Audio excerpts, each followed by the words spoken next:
پیغام؟ نبی وقت پیغمبر زمانہ میرے لیے کوئی پیغام لے کے آئے؟ بولے ہاں ایک پیغام ہے تمہارے لیے. پیغام بھیجنے والا کون ہے؟ خدا ہے. سبحان اللہ. خدا نے میرے لیے پیغام بھیجا آپ کے ذریعے. خدا پیغام بھیج رہا ہے مجھے اور آپ کو ذریعہ بنا کے. بولے حضور آج تو میری معراج ہو گئی. سبحان اللہ. خدا نے مجھے یاد کیا، میں سال ہر سال سے اسے یاد کر رہا ہوں، یہ بڑی بات نہیں ہے. میرے رب نے مجھے یاد کیا اور پیغام بھی بھجوایا تو نبی زمانہ نبی وقت کے ذریعے میری تو معراج ہو گئی آج.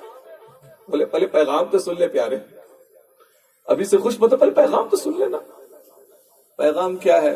رب نے فرمایا آج تک تو نے جتنی عبادتیں کی ہیں، جتنا بھی تو نے اچھے کام کیے، اللہ نے تیری نہ تو ایک عبادت قبول کی، نہ تو کوئی ایک اچھا کام تیرا قبول کیا. کچھ قبول نہیں کیا تیرا، سب پھر ٹوس، کچھ بھی نہیں ہوا. یہی پیغام تھا. ہاں یہی پیغام تھا. تو اب ہم اور آپ کو اگر یہاں پتا چل جائے یار نمازیں ہم پڑھ رہے ہیں، پابندی کے ساتھ نمازیں پڑھ رہے ہیں، پابندی کے ساتھ کثرت کے ساتھ ہم اچھے کام کر رہے ہیں، نیک کام کر رہے ہیں، میلاد منا رہے ہیں، میلاد میں جا رہے ہیں، آ رہے ہیں، غریبوں کی مدد کر رہے ہیں، جو بھی اچھے کام ہوتے ہیں ہم ہر اچھا کام کر رہے ہیں.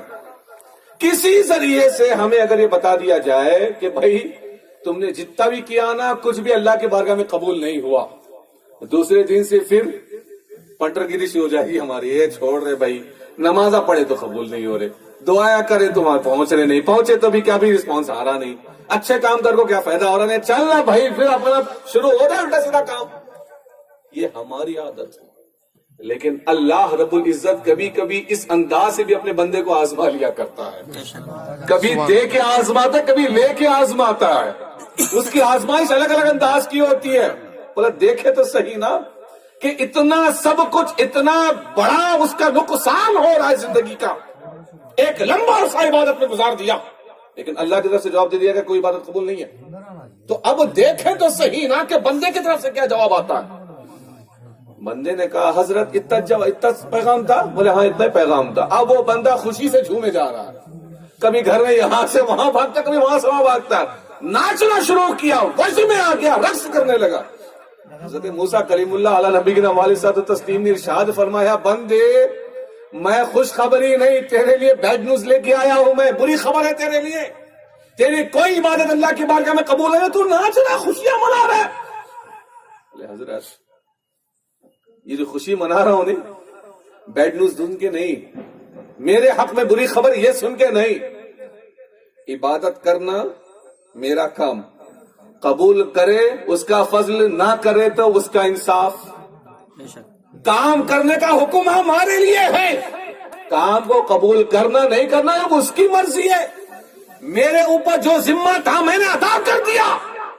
ہاں رب نے رحم فرمایا تو میری عبادت قبول، اگر انصاف فرمایا تو کوئی عبادت قبول نہیں.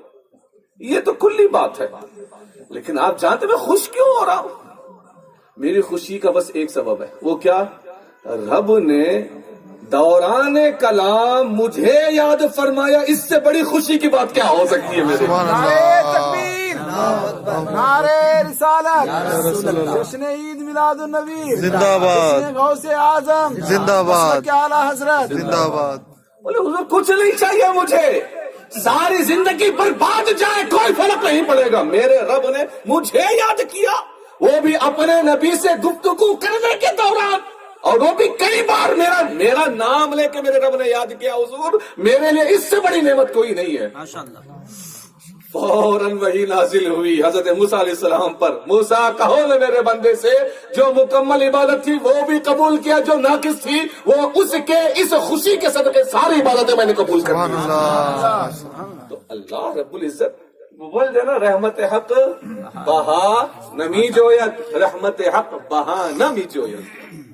اللہ کی رحمت یتا ہونا یت نہیں، اس کی رحمت صرف بہانہ تلاش کرتی ہے، بس بہانہ مل جائے، بس کوئی بھی ایسا ذریعہ مل جائے کہ جس سے بندگی بس ہوتا ہے. اسی وجہ سے فرمایا جاتا ہے اذکروا الصالحین یبارک علیکم، نیک بندوں کا چرچا کرو، اللہ کی برکتیں تمہارا استقبال کریں گی.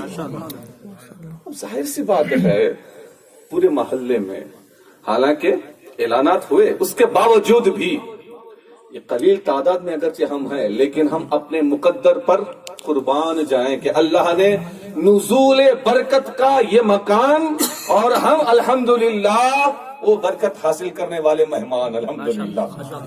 تو یہ اللہ کی عطا ہے، اس کا انتخاب ہوتا ہے۔ خیر، میں نے جو آیت کریمہ تلاوت کی ہے، اللہ رب العزت اپنے مقدس کلام میں ارشاد فرماتا ہے، یا ایھا الذین آمنوا اتقوا اللہ حق تقاتہ، ایمان والو اللہ سے اسی انداز میں ڈرو جو ڈرنے کا حق ہے، ولا تموتن الا وانتم مسلمون، اور تمہاری حالت اس انداز کی ہونی چاہیے کہ تمہارا خاتمہ اسلام پر ہونا چاہیے۔ دو چیزیں ہیں، پہلی چیز اپنے دل میں اللہ کا خوف، دوسری چیز اللہ کے خوف کے ساتھ ساتھ اللہ کے حضور اس بات کی دعا کرنا کہ ہر سنی مسلمان کا خاتمہ اسلام پر ہو۔ وَلَا تَمُوتُنَّ إِلَّا وَأَنْتُمْ مُسْلِمُونَ۔ خشیت کرنے والے صرف ہم ہی نہیں ہیں صاحب، ہاں نبی محتشم صلی اللہ علیہ وسلم نے کچھ لوگوں کی نشانیاں ارشاد فرمائی تھی۔ ہم اور آپ کی عبادتیں مکمل ہیں کیا؟ الا ماشاء اللہ، لیکن کچھ لوگ 40 دن، 1 سال، 2 سال، 4 سال، 5 سال جاتے ہیں، گھس گھس کے کالے ہو کے آتے ہیں۔ ایسے لوگوں کے تعلق سے حضور نے ارشاد فرمایا تھا میرے اپنے صحابہ کرام کو مخاطب کرتے ہوئے، اور وہ فرمان ہمارے لیے تھا کہ ایک زمانہ ایسا آئے گا کہ ایسے لوگ بھی آئیں گے، ان کی عبادتوں کے سامنے تمہیں تمہاری عبادتیں کم تر نظر آئیں گی، ہیچ نظر آئیں گی، لیکن جو زیادہ عبادت کرنے والے تھے نا، وہ دین سے ایسے نکل جائیں گے جیسے کہ تیر جو ہے شکار سے نکل جایا کرتا ہے۔ ایسے لوگ بھی ہوں گے۔ عبادتیں ہماری کم ہوتی ہیں، صحیح ہے، معمولات حیات میں، معمولات زندگی میں کچھ اس قدر ہم مصروف ہو جاتے ہیں، عبادتوں کو اوقات مقررہ پر ادا کرنے کا موقع نہیں مل پاتا، یہ ہماری کم نصیبی ہے۔ بد نصیبی تو نہیں کہہ سکتے، اس لیے کہ ہمارا خوش نصیب ہونا یہی بس ہے کہ ہم نبی کریم صلی اللہ علیہ وسلم کے امتی ہیں، کم نصیبی ہو سکتی ہے، لیکن ہر متقی کا خاتمہ اسلام پر ہو یہ کوئی ضروری بھی نہیں ہوتا۔ یہ بات ہمیشہ یاد رکھیے گا۔ جو صرف خوف کے، اللہ نے 2 چیزیں بیان فرمائی ہیں صاحب۔ پہلی چیز یا ایھا الذین آمنوا، خطاب ایمان والوں، دوسری چیز تقوی شعاری اختیار کرو، تیسری چیز تقوی شعاری اختیار کرنے کے باوجود بھی دعا کرو کہ اللہ ہمارا خاتمہ اسلام پر فرمائے۔ ورنہ تو کئی ایسی مثالیں ملتی ہیں ساری زندگی۔ بلعام باورا کا نام سنا آپ نے، جس نے حضرت موسیٰ کلیم اللہ علیہ نبینا علیہ السلام کے خلاف دعا کی تھی۔ اپنے وقت کا مستجاب الدعوات عابد وقت تھا یہ۔ اس کے تعلق سے علماء فرماتے جب کبھی اس نے دعا مانگی، ہاتھ نیچے آنے سے پہلے اللہ اس کی دعا کا ثمرہ عطا فرما دیا کرتا تھا اس کو، بلم باورا۔ لیکن جب وقت بگڑا اس کا، نبی زمانہ کے خلاف بد دعا کر دی۔ متقی زمانہ تھا صاحب، لوگ اس کے دیدار کے لیے کیوں میں کھڑے ہوتے تھے، لائن میں کھڑے ہوتے تھے صرف دیدار کے لیے۔ پہاڑ پر رہا کرتا تھا، اور جو لائن لگتی تھی تو نیچے سے پورا پہاڑ تک لائن لگی ہوتی تھی، وہ بھی ہفتے میں صرف 1 بار دیدار کرواتا تھا۔ وہ اپنا ہاتھ چوم میں کچھ نہیں، بس دیکھو نکلو، جیسے آج آثار شریف میں ہوتا ہے نا، منہ مبارک ازار، بس دیکھو نکلو آگے، پیچھے بہت لمبی لائن کھڑی ہے۔ ایسے ہی اتنا بڑا برگزیدہ بندہ، لیکن خاتمہ کیسا ہوا؟ کافر ہو کے مرا ہوا نا۔ اس وجہ سے اللہ نے فرمایا وَلَا تَمُوتُنَّ إِلَّا وَأَنْتُمْ مُسْلِمُونَ۔ کوشش یہ ہو، اور کوشش ہم کیا خاک کوشش کریں گے یار، ہمارے ایمان کا محافظ تو خود ذات خداوند قدوس ہے، دعا مانگنا ہمارا کام ہے۔ ہاں، لیکن اللہ رب العزت نے طریقہ بھی ہمیں بتایا۔ ہاں، رب کی ذات ایسی ہے، جب کسی چیز سے بندوں کو بچانا ہوتا ہے تو بچنے کا طریقہ بھی اللہ عطا فرماتا ہے۔ کیا طریقہ؟ یا ایھا الذین آمنوا اتقوا اللہ وابتغوا الیہ الوسیلہ، ایمان والو اللہ سے ڈرو، یعنی تقوی شعاری اختیار کرو، متقی بنو، ساتھ ہی ساتھ متقی بننے کے بعد اس کی بارگاہ کا قرب حاصل کرنے کے لیے کسی مقرب بارگاہ کے غلام بنے رہو۔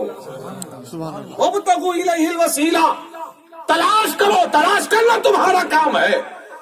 من جد وجد، جو کوشش کرتا ہے وہی کامیاب بھی ہوتا ہے. کوشش کرنا ہمارا کام ہے. یہ ہمارا بیجاپور الحمدللہ روضۃ الاولیاء ہے. قدم قدم پہ ایک اللہ کے مقرب بارگاہ یہاں پر آرام فرما ہے.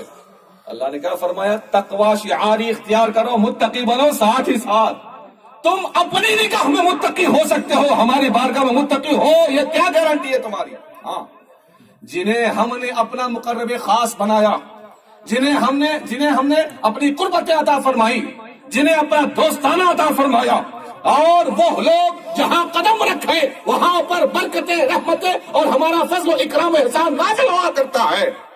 ایسے لوگوں کے پیچھے چلنا شروع کرو، ان پر اترنے والی رحمتوں کی بارش کا ایک آدھ قطرہ تمہارے اوپر بھی آ گیا تو تمہاری بھی مغفرت ہو جائے گا. نعرے تکبیر، نعرے رسالت، جشن عید میلاد النبی، جشن غوث اعظم.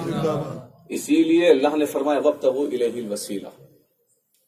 وہاں تک پہنچنے کے لیے کسی نہ کسی مقرب بارگاہ کا دامن پکڑنا پڑتا ہے. اور ایک چیز بڑی تیزی سے عرض کر رہا ہوں، بندہ جب متقی بھی ہو اور کسی بڑے آستانے سے، کسی بڑی بارگاہ سے اپنا سلسلہ بھی رکھتا ہو، اس کے بعد ہوتا کیا ہے؟ اس کی عبادتوں میں اگر کچھ کمی بیشی ہو رہی ہے، اس بڑے کے صدقے وہ کمی بیشی ختم کر دی جاتی ہے. اور تقوی شعاری متقی ہونے اور ساتھ ہی ساتھ کسی بڑے کے ہاتھ میں ہاتھ دینے کے صدقے میں اللہ رب العزت اس بندے کو بھی اپنا قریبی بنا لیا کرتا ہے. اور ہوتا کیا ہے اس کے بعد؟ اللہ نے خود ارشاد فرمایا دوسرے مقام پر، ان الذین آمنوا وعملوا الصالحات سيجعل لهم الرحمن ودا. اللہ فرماتا سورہ مریم کی سیکنڈ لاسٹ آیت ہے. اللہ رب العزت ارشاد فرماتا ہے کہ بے شک وہ لوگ جنہوں نے دل سے ایمان قبول کیا، اسلام قبول کیا اور اچھے کام کرتے رہے، تو اللہ ایسے لوگوں کی محبتیں دوسروں کے دلوں میں ڈال دیا کرتا ہے. اور ظاہر سی بات ہے، جو بھی اللہ کا قریبی ہوتا ہے اللہ رب العزت اپنی مخلوقات کے دلوں میں اس کا ادب و احترام اور ساتھ ہی ساتھ اس کی اطاعت کرنے کا حکم بھی اسے نازل فرما دیا کرتا ہے. حضرت سرکار سیدنا سلمان فارسی رضی اللہ تعالیٰ جن کو نبی کریم صلی اللہ علیہ وسلم کی صحبت اقدس میسر آئی، صحابی مصطفیٰ بھی ہے، اور کئی احادیث میں حضور کریم صلی اللہ علیہ وسلم نے حضرت سلمان فارسی کو من اہل بیتی کا بھی لقب ارشاد فرمایا، اعزاز عطا فرمایا. آپ نے اہل بیت مصطفیٰ کا ایک فرد بھی آپ کو شمار کیا جاتا ہے. حضرت سرکار سیدنا سلمان فارسی رضی اللہ تعالیٰ مدائن شہر سے جو ہے وہ ایک مہمان کے ساتھ نکلے، اور اس کی روایت حضرت سرکار سیدنا حسن بصری رضی اللہ تعالیٰ عنہ. اب ان کی شخصیت کیا ہے وہ تو سمجھانے کی ضرورت نہیں ہے. جو بھی پیر صاحب ہے، ہر پیر صاحب کا سلسلہ انہی کے ذریعے سرکار مولا کائنات تک پہنچتا ہے عام طور سے. حسن بصری، سرکار سیدنا حسن بصری رضی اللہ تعالیٰ عنہ سے مروی ہے، اور سرکار سیدنا حسن بصری رضی اللہ تعالیٰ عنہ فرماتے ہیں آپ خود تابعی ہیں، اجل تابعین میں سے آپ کا شمار ہوتا ہے. اب فرماتے ہیں حضرت سرکار سلمان فارسی رضی اللہ تعالیٰ عنہ